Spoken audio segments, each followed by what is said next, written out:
Hello and welcome into LMU Community TV News. I'm Ashley Hurley. Thank you for joining us. The Tennessee Bureau of Investigation is continuing to ask for the public's help in locating a man that was added to the Tennessee Top 10 Most Wanted list as a suspected child rapist. Rick James Brock of New Tazewell is wanted on 4 counts of rape of a child and 4 counts of aggravated assault with a firearm. 51-year-old Brock has brown hair and brown eyes. He is 5'10" and weighs around 206 pounds. He has a tattoo of a lion on his right arm. The Claiborne County man has a violent criminal history and should be considered armed and dangerous. Anyone with information on Brock is urged to call the TBI at 1-800-TBI-FIND. There is a $1,000 reward being offered for any information that would lead to his arrest. Officers are currently working to determine how a door leading into Manor House and Shared Blessings was opened on Friday. The business is only open Monday through Thursday, but on Friday a passerby noticed the back garage door left completely open with no vehicles in the parking lot. The Tazewell Police Department was called to the scene to investigate, and it was determined that the garage door leading into the back of the building was pried open. They are now asking for any information that could help them determine who opened that door. If you happen to see a vehicle in the area between 11 o'clock that morning through 3 o'clock that afternoon, please contact 911 or Manor House and Shared Blessings at 423-626-8765. And they are also asking that if you notice any vehicles there not during operating hours, to please call them to report the vehicles.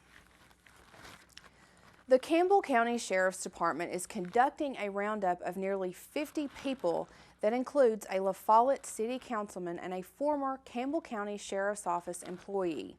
The arrests come after a year-long investigation. According to reports, Councilman Hansford Hatmaker was arrested Wednesday morning. The La Follette City website states that Hatmaker is in his 10th year on the council and is a senior member serving 2 terms prior to the current one and has previously served as La Follette's vice mayor. Authorities are searching for Glenn Nelson, who served as the Campbell County Sheriff's Office litter enforcement officer. A source stated that Nelson was trading pills for sex while on the job when he had inmates with him. According to a spokesperson for the Sheriff's Department, Nelson was fired months ago when the investigation began. Arrests are expected to continue as the indictment drug roundup is completed. Well, continuing news out of Campbell County, a woman there has been charged with homicide in connection with her grandmother's death. According to the Campbell County Sheriff's Department and the Tennessee Bureau of Investigation, deputies found 84-year-old Mona Markham dead inside her La Follette home Tuesday morning. Authorities went to the home after receiving a call from 33-year-old Jody Lee Smith stating she committed a violent crime against her grandmother. Smith was detained for further questioning and investigation, and as of Wednesday morning, she is charged with homicide and no bond is set.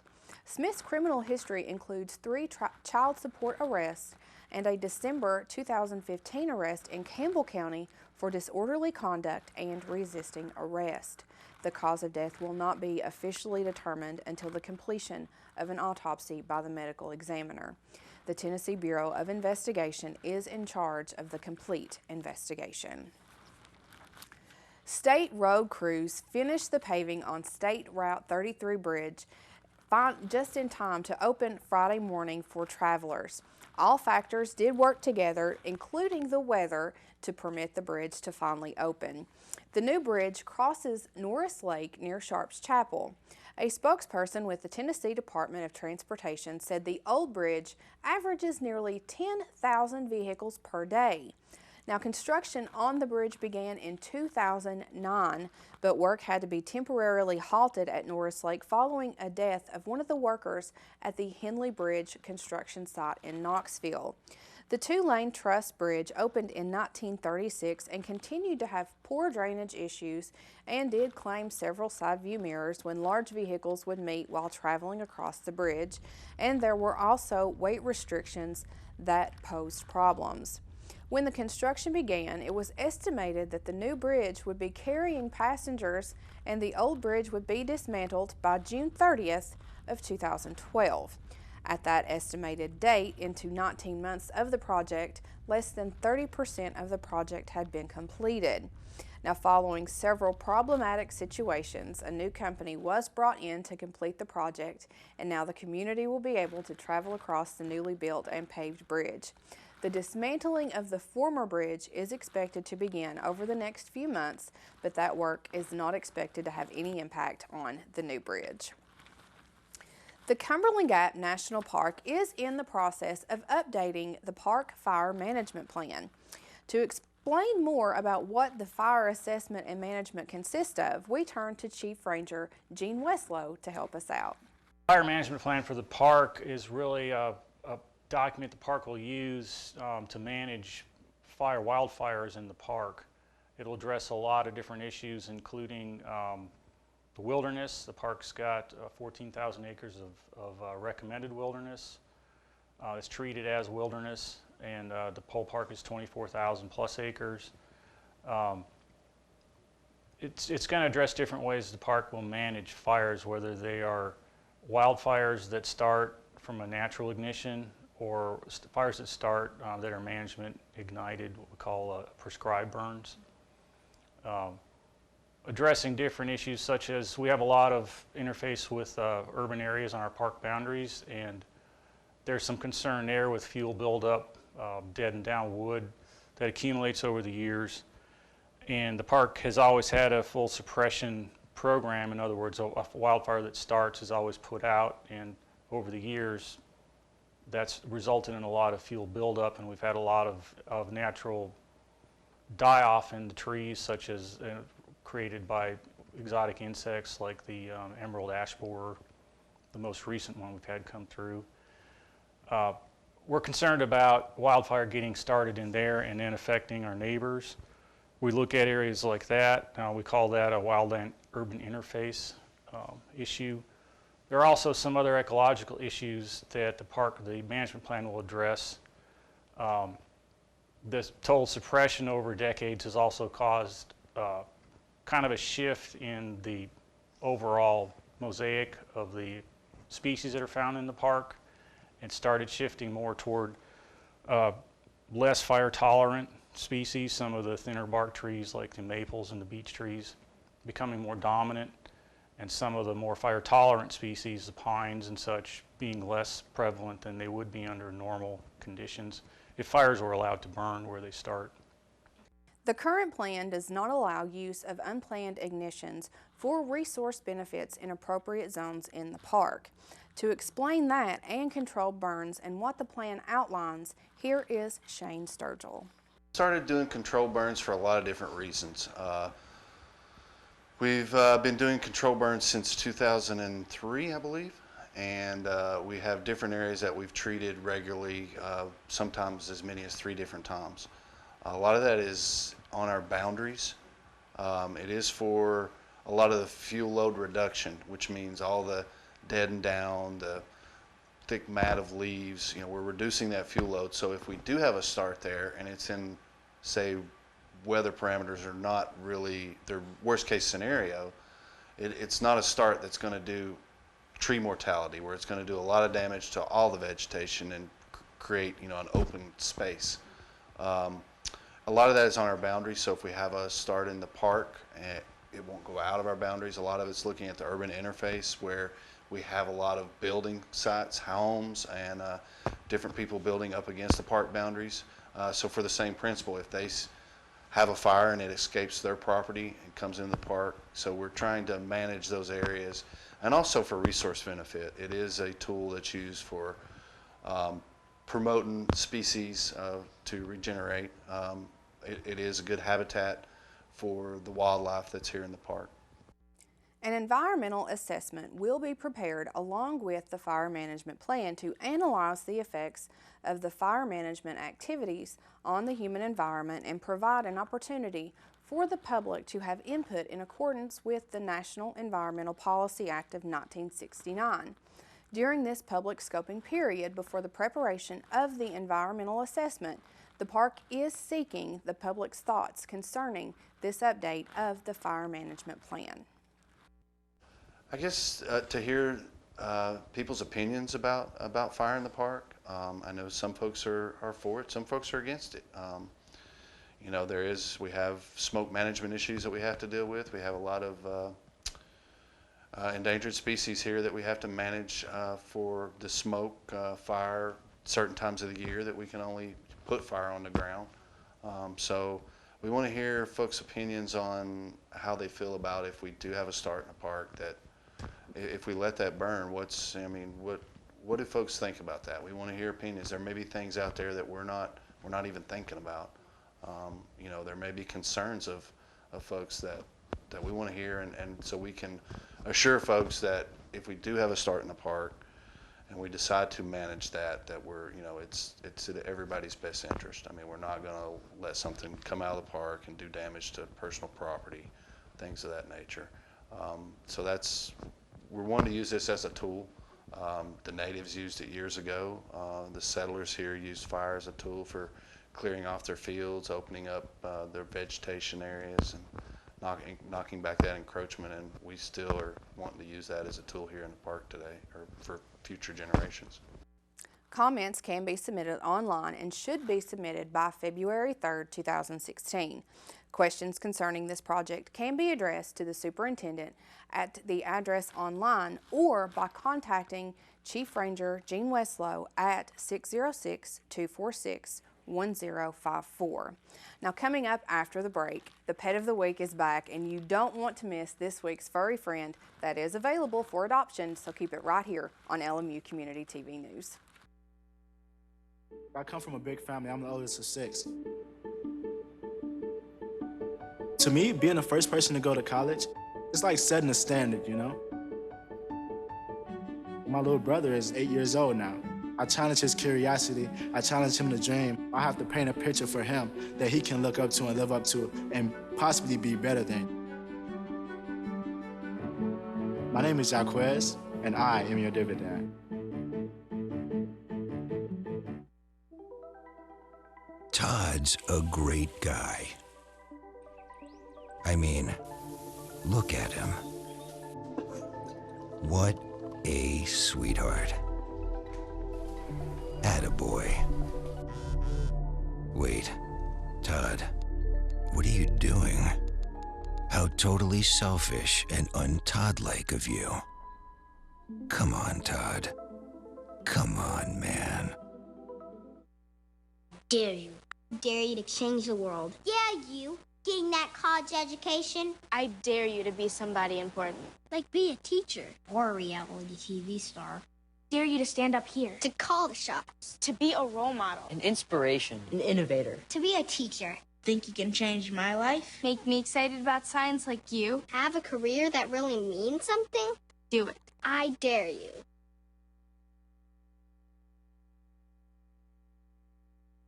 Hey, look, it's those guys. Are you good to drive? I'm fine. How many did you have? I should be fine. You should be. Go and step out of the vehicle for me. See ya, buddy. Good luck. So turns out, buzz driving and drunk driving, they're the same thing, and it costs around $10,000. So not worth it. Welcome back. Monday, January 11th marked the beginning of the 2016 semester for students all across Lincoln Memorial University. Campus is buzzing with all programs from undergraduate to graduate taking place. Schools across the tri-state area welcomed their students, teachers, and faculty back last week after their holiday break. Now, we do want to wish everyone best of luck in this 2016 semester. And another big event that is taking place right here on campus to kick off the 2016 semester is the LMU Pool's grand opening. Student Services is inviting everyone to stop by and check out the pool as soon as possible. A certified pool operator is keeping the water clear and at a comfortable 82 degrees for swimming, exercising, and just playing around in the pool. On Friday, January 15th, Student Services will be hosting Water Olympics for the students. Residential students can sign up for a team through their RD or RA. Commuter students can sign up by emailing Andrina Rylick at andrinarylick@lmunet.edu. They are hoping to make a big splash with this event and encourage everyone to attend to kick off the 2016 semester. Lincoln Memorial University hosted its annual FAFSA Frenzy and Recruitment Fair last Saturday, January 9th at the LMU Cedar Bluff Extended Learning Site in Knoxville. To tell us more about the FAFSA Frenzy and what it consists of, we spoke with admissions counselor Sean Long. What they do is they open it up on January 1st, so at this point you can apply for the FAFSA. It's good to do it as early as humanly possible, especially in Tennessee. We actually had the highest FAFSA completion rate in the entire United States last year, so the money that's there and available can go, and it is on a first come, first served basis. So definitely filling it out as quickly as possible is important, but they will take that FAFSA all the way through June. So that would be the latest to fill that out. The FAFSA Frenzy is a yearly event, but according to several changes within the federal requirements for college, next year's FAFSA Frenzy could look just a little bit different. Here so far, next year it will look a little bit different because the FAFSA, they're actually going to change the format of it, and so every year it's been January 1st, that's when they open it up. Next year will actually be in October, and so not exactly sure what that's going to entail, what that's going to look like. It's one of those things the government's just said, hey, we're changing this, and they're kind of rolling that out over the course of the year, so it will look a little bit different next year, and we'll probably have a different date if we do that event. In the meantime, though, we still will have our financial aid counselors that they go out in the local high schools and still helping out. So even if it's not the same event next year, there's still help that'll be available to individuals. Now don't forget that the FAFSA form is used at colleges, universities, and technical schools nationwide. Students should complete their FAFSA forms, and you still have a chance to get the maximum aid available even if the student has not selected a college yet. Now, the Pine Mountain State Resort Park will be hosting a winter photography weekend January 15th through January 17th. The weekend will feature a digital photography workshop and contest. 3 classes include amateur, intermediate, and accomplished. Now, there will be 4 competition categories for each of those classes with beginner photography sessions and a critique session. Evening programs will be hosted by guest professional Ken Jenkins, a nationally known natural history photographer, writer, lecturer, and outdoor adventurer. Early bird registration is $30 and it is $40 at the door. For more information, you can call 606-337-3066. With the new year, that means that we have new pets from the Claiborne Animal Shelter to show off and hopefully find their forever family and home. Last fall, LMU Community TV and the Claiborne Animal Shelter joined together to bring you the Pet of the Week segment. These furry faces are available for adoption at the animal shelter, so let's introduce you to this week's Pet of the Week, followed by your entertainment with Joseph Lewis. Everyone, today Liza from the Claiborne Animal Shelter has brought with her Brandy. So tell us a little bit about Brandy. Well, Brandy is about a year old. Okay. And she's house trained and she's spayed. And right now she's really nervous. She's got stage fright. And she was an owner surrender. So we're not really sure why the people brought her into the shelter. Usually it's because they can't take care of them anymore. Right. But she's as you can see, she's a very laid back little dog. Mm-hmm. She's very quiet. She's a little scared. She just got moved to a different kennel at the shelter. She's been moved to our adoption floor. Okay. Right. You're ready to go home. She loves to give kisses. And maybe she'll give you a kiss too, if you're lucky. Probably. She's got a little stubby tail. Okay. Like a boxer. She's got a very soft coat. Yes, she does. And she's really a sweet little girl. I think from the way she's acting right now, I'd say that she could go into a home where people give her some time to get used to the place, get used to being around people. You know, we don't know what kind of situation she came from, so she might be a little bit scared. Okay. Right? You're really, really ready to love someone. Okay, how long has she been with the shelter? We've had her for about 2 weeks. Okay. So she's had, of course, all her shots, and she's had her flea treatment, and she'll be microchipped before she goes home. Okay. So she's a sweet girl, and I'm really in love. Okay. Give everybody your best look now. Yes. There you go. There you go. There you go. Yeah. So what would the typical family need to be like for her to, you know, acclimate to? I'd say older children who would understand that she needs time to get used to the family. And I would guess that after she does get used to the family, she would be somebody that would enjoy going on a walk. She'd need a fenced yard. Right now, going on a walk, she gets down on her belly and kind of slithers. So I think she would get past that, though. Yeah. After she's not scared. Walks are good. Yeah. Walks are good. So just a family that would respect her shyness and her need to really get used to the family and feel trust in them. Okay. And I think, you know, they'd have to take her out to go potty because she is potty trained. Okay. Right? And see, she's already feeling better just being sitting here with us. Yeah. So how would a family go about adopting Miss Brandy? Well, we have an online adoption application at claiborneanimalshelter.com. And then, or they can come in and meet her and bring the family. We do recommend that they bring the family along. If you have other dogs, bring the other dogs along. Okay. And meet her, and then the adoption fee is $150. Okay. But that would be covering that she's completely up to date on her shots, she's spayed, and she'll be microchipped.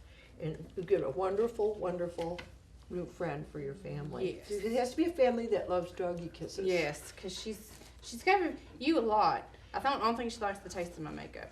That's right. I don't wear any, so. Yeah. All right, so. See, that's it. Yeah. It has to be a family that doesn't wear makeup. There you go. So don't wear makeup if you want Brandy. All right, so if you want to make Brandy a part of your family, go online or go visit the Claiborne Animal Shelter and see if you want to take this sweet little girl home with you today. You think getting dumped by text is harsh? Try getting dumped by a tennis ball. My ex-owner drove me out to the woods, yelled fetch, and by the time I brought the ball back, he was gone. Yeah, I was pissed. But the folks at the shelter helped me let go of my anger. I learned coping skills, like taking it to the hole. Boom! Now I'm ready to fetch again. But how about I throw and you run and get it?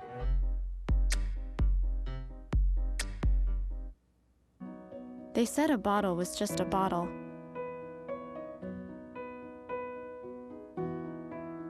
That no one would ever notice me.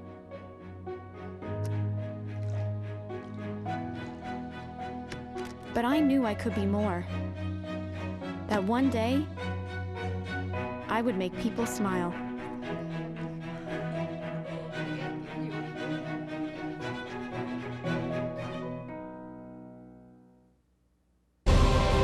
College. It can seem a million miles away. But what if you could get help with your tuition expenses? Get help filling out all those applications and finding a major that fits. All of a sudden, the impossible becomes possible. Visit collegefortn.org today. College. You can get there from here. I'm Jenny Garth, and as a mother of 3, I know kids worry about a lot of things. Getting enough food to eat shouldn't be one of them. But here in America, that is a real worry for 1 in 5 children. This is unacceptable, and something Feeding America is working to solve. Through a nationwide network of food banks, Feeding America serves virtually every community in the United States, including yours. See how you can help your community. Visit feedingamerica.org. Together, we can solve hunger. Together, we're Feeding America. Hello, I'm Joseph Lewis, bringing you all the latest information in the world of movies. Coming to theaters this week is Ride Along 2, the sequel to 2014's box office hit comedy in which Ice Cube and Kevin Hart star as 2 policemen mismatched as partners in every conceivable way. This time around, the boys target a powerful drug lord as Hart prepares to become a detective and to tackle the even riskier proposition of marrying Cube's sister.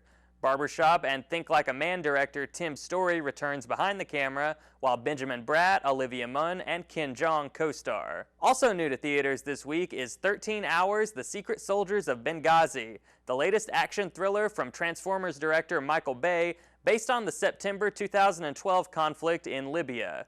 Centered around the six-man security team assigned to defend America's diplomatic compound, the film stars the Office funny man John Krasinski alongside The Departed's James Badge Dale, and while the jury is still out on whether the ordinarily lowbrow filmmaker Bay has what it takes to tackle such a serious subject, the film's topical content will undoubtedly inspire much in the way of conversation and controversy. Its mid-January release date also positions the film to have the same runaway success experienced by the similarly themed Lone Survivor and American Sniper. Lastly for this week is Norm of the North, an animated comedy from Splash Entertainment in which Rob Schneider stars as a hapless Arctic polar bear named Norm who, along with his 3 lemming buddies, is taken from his home and winds up in New York City, forced to become the mascot of a giant megalomaniacal corporation. Heather Graham, Ken Jeong, and Bill Nye also provide their voice talents. All 3 of these films can be seen in theaters nationwide starting this Friday, January 15th,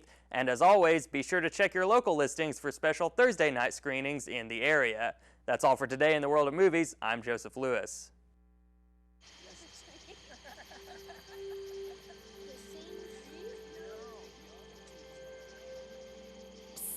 They're coming. Places, everybody. Light check. 1, 2, 1, 2.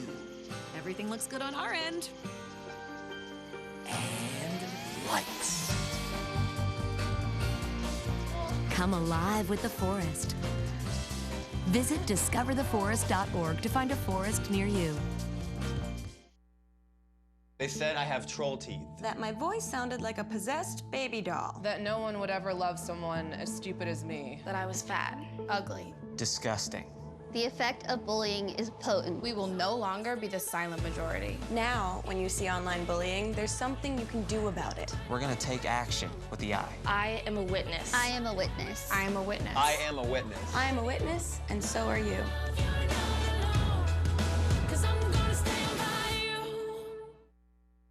This is the story of a boy who is very sensitive to lights and sounds.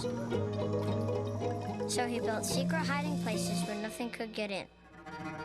The boy didn't like looking people in the eye. It made him feel uncomfortable. One day, he found out he had something called autism.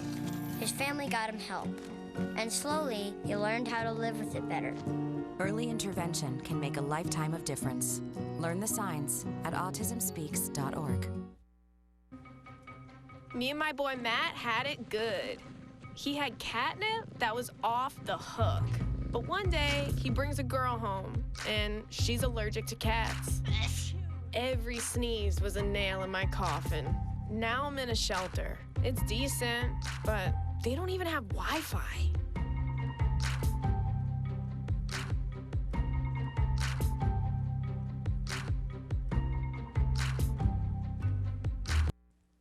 And that is going to do it for LMU Community TV News Weekend Edition. Thank you for joining us today, and we hope you have a great weekend, and we will see you right back here on Monday. For everyone here at LMU Community TV News, I'm Ashley Hurley.